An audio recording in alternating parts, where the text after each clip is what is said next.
उस आदमी ने बस एक टूथपिक उछाली और अगले ही पल पेड़ पर बैठी मक्खी को भेद गई। किसी के कुछ समझने से पहले ही उसने प्लेट में रखी मूंगफली से मेज पर एक चेतावनी चिन्ह सजा दिया। अपने बगल में खड़े सीईओ के उलझे हुए चेहरे को देखकर आदमी बेबस हो गया और उसे याद दिलाना पड़ा कि वह पहले ही दूर बैठे एक स्नाइपर के निशाने पर आ चुका है। यह सुनकर सीईओ के चेहरे पर और भी हैरानी छा गई। उसे विश्वास ही नहीं हो रहा था कि इतने सारे बॉडीगार्ड्स के होते हुए भी कोई उसकी हत्या कर सकता है। जैसे ही सीईओ इधर उधर देखकर स्थिति समझने की कोशिश कर रहा था, आदमी अचानक उसके पास गया और दूर बैठे स्नाइपर की ओर हाथ हिलाया। स्नाइपर ने जब अपनी स्कोप में अचानक उस आदमी को देखा तो वह चौंक गई, लेकिन फिर भी उसे यकीन नहीं हुआ कि उसकी पहचान खुल चुकी है। मिशन जल्दी पूरा करने के लिए उसने तुरंत गोली चला दी। आवाज सुनते ही आदमी ने अपने हाथ में पकड़ी चॉपस्टिक फेंकी। एक ने उनकी ओर आती गोली को रोक दिया और दूसरी सीधे जाकर स्नाइपर के शरीर में धंस गई। उसके बगल में खड़ा सीईओ अब समझ चुका था कि अभी क्या हुआ। आदमी को इतनी आसानी से हत्यारे को खत्म करते देख उसे अपने साथ ले जाने का उसका इरादा और भी मजबूत हो गया, क्योंकि उस आदमी की असली पहचान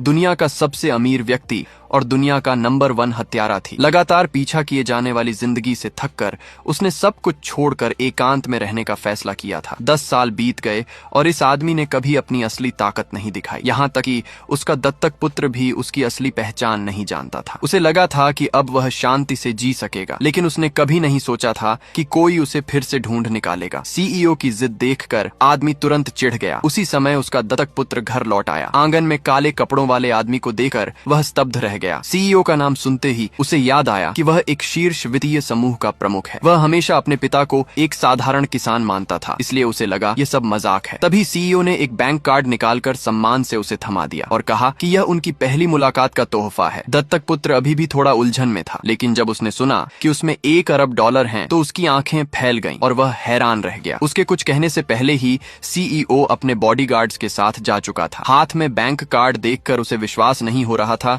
कि इसमें सच में इतने पैसे हो सकते हैं। अपने पिता को आराम से देखते हुए दत्तक पुत्र ने तुरंत कहा कि उसने एक नया प्रोजेक्ट शुरू किया है जिसमें उसे पूरा ध्यान देना होगा, इसलिए वह लंबे समय तक घर नहीं आएगा। अपने पिता को व्यस्त रखने के लिए उसने कंपनी में उनके लिए एक सुरक्षा गार्ड की नौकरी तय कर दी और बिना जवाब का इंतजार किए वह सीधे अपने पिता को वहां खींच कर ले गया।